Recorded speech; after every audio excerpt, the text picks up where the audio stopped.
Harihara Veeramallu premiere show చూడడం జరిగింది. చాలా చాలా బాగుందండి. పవన్ కళ్యాణ్ గారి ఇంట్రడక్షన్ సీన్‌కే మీరు తెచ్చుకున్న పేపర్‌లన్నీ అయిపోతాయి.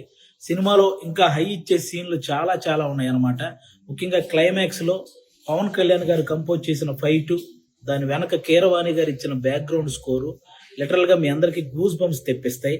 ఆ హైతోనే మీరందరూ థియేటర్ నుంచి బయటకొస్తారు. ప్రతి ఒక్కరూ కూడా ఫ్యామిలీతో వెళ్ళి వీరమల్లు చేసిన పోరాటాన్ని థియేటర్ ఎక్స్‌పీరియన్స్ చేయాలని మనస్ఫూర్తిగా కోరుకుంటున్నాను. ముఖ్యంగా నేను ఈ సినిమా షూటింగ్ అప్పుడు చాలా సార్లు సెట్‌కెళ్ళాను. పవన్ కళ్యాణ్ గారు అభిమానులకు నచ్చే సినిమా తీయాలని ప్రతి సీన్ మీద కూడా చాలా కేర్ తీసుకొని చేశారు. అది ఈరోజు స్క్రీన్ మీద కనిపించింది. క్లైమాక్స్‌లో ప్రతి అభిమానిని కదిలించింది. ముఖ్యంగా ఆయన అంటే ఎప్పుడో ఒకసారి అభిమానుల కోసం ఒక హిట్ దేవుడా అని కోరుకుంటే గబ్బర్ సింగ్ వచ్చింది. ఆ తర్వాత మళ్ళీ ఇప్పుడే అభిమానుల కోసం ఒక హిట్ దేవుడా అని కోరుకున్నారు. మనకి హరిహర వీరమల్లు వచ్చింది. మీరు ఆఫ్ స్క్రీన్‌లో ధర్మం కోసం పోరాడిన పవన్ కళ్యాణ్ గారిని చూశారు.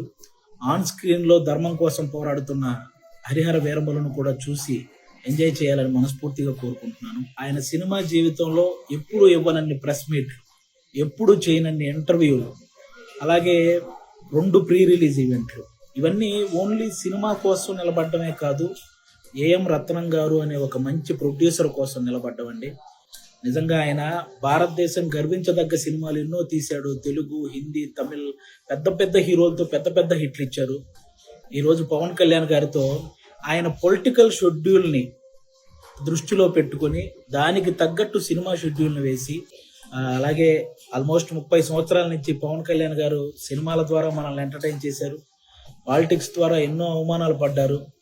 కష్టాల్లో ఉన్న ఎంతో మందిని ఆదుకున్నారు. అలాంటి వ్యక్తి ఎప్పుడో కానీ మనస్ఫూర్తిగా ఒక మాట అడగడు సినిమా చూడండి అని. కాబట్టి ఆయన్ని అంటే ఇంకో 3 సినిమాల తర్వాత ఆయన మళ్ళీ కొన్ని సంవత్సరాలు సినిమాలు చేస్తాడో లేదో కూడా తెలియదు.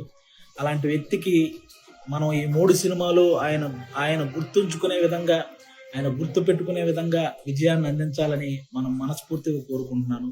పవన్ కళ్యాణ్ గారి అభిమానులందరూ అభిమానులే కాదండి, మనస్ఫూర్తిగా నేను ఒక విషయం చెప్తున్నాను. ఆయనకి నాయకులతో వ్యతిరేకత ఉంటుంది, కానీ సాధారణ ప్రజలందరినీ కూడా సమానంగా చూసే వ్యక్తిత్వం ఆయనది. అది ఏ పార్టీ వాళ్ళైనా సరే. అలాంటి వ్యక్తి సినిమాని ఆంధ్ర, తెలంగాణలో ఉన్న ప్రతి ఒక్కరూ కూడా డైరెక్టర్ క్రిష్ గారు వేసిన పునాది మీద డైరెక్టర్ జ్యోతికృష్ణ గారు క్రియేట్ చేసిన ఈ అద్భుతమైన హరిహర వీరమల్లుని అందరూ చూడాలని మనస్ఫూర్తిగా కోరుకుంటున్నాను.